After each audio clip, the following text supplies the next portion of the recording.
तारक मेहता का उल्टा चश्मा लगातार सुर्खियों में है।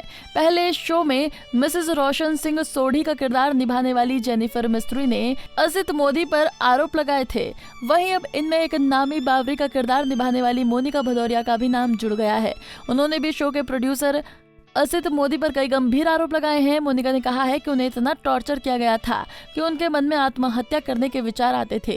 पिंक विला को दिए एक इंटरव्यू में मोनिका बताती हैं कि मैं कई सारी पारिवारिक समस्याओं से जूझी हूँ। मैंने अपनी माँ और दादी दोनों को खोया है। ये दोनों ही बहुत कम समय के गैप में मुझे छोड़कर चली गई थी। दोनों ही मेरा सहारा थी। उन्होंने मेरी अच्छी परवरिश की है। मैं उनके जाने के गम से उबर नहीं पा रही थी। मुझे लगा था कि मेरी लाइफ अब खत्म हो गई है। इस दौरान मैं तारक मेहता में काम कर रही थी। यहाँ काम करना भी कोई कम टॉर्चर नहीं था। इन सब के कारण मेरे मन में आत्महत्या करने के ख्याल आने लगे थे।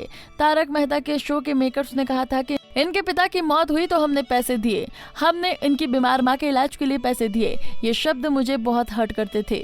मोनिका आगे बताती है कि अपने पेरेंट्स को इस शो के सेट पर लाने का उनका सपना था, लेकिन सेट का माहौल देखने के बाद मैंने ये तय किया कि उनको कभी भी मैं इसे सेट पर आने के लिए नहीं कहूँगी। लेकिन जब मेरी माँ बीमार थी और अंतिम दिनों में थी, तब मैंने सोचा कि उनको इस सेट पर लाना चाहिए और दिखाना चाहिए कि मैं कहाँ काम करती हूँ, लेकिन ये नामुमकिन ही रहा। मोनिका कहती हैं कि सेट के माहौल में उन्हें इस शो को छोड़ने के लिए मजबूर किया। उनका कहना है कि अभी जो भी शो में काम कर रहे हैं वो सिर्फ पैसों के लिए काम कर रहे हैं। पैसा जरूरी है लेकिन आत्मसम्मान से ज्यादा नहीं। मोनिका ने यह भी आरोप लगाया है कि शो के मेकर्स एक्ट्रेस के साथ पैसों की ठगी करते हैं, यहाँ तक कि उनके कॉन्ट्रैक्ट्स में लिखी बातें भी क्लियर नहीं होती। इससे पहले एक वेबसाइट को दिए इंटरव्यू में मोनिका ने शो की शूटिंग के दिनों को नरक जैसा बताया था। एक्ट्रेस ने दावा किया था कि जब उनकी माँ का कैंसर का इलाज चल रहा था तब भी मेकर्स अनसपोर्टिव थे। अभी असित मोदी को लेकर और कितने खुलासे होने बाकी हैं, ये तो आने वाले समय में पता चलेगा।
नारी से जुड़ी मोर अपडेट्स के लिए हमारे इंस्टाग्राम को फॉलो, फेसबुक को लाइक और यूट्यूब चैनल सब्सक्राइब करना ना भूलें।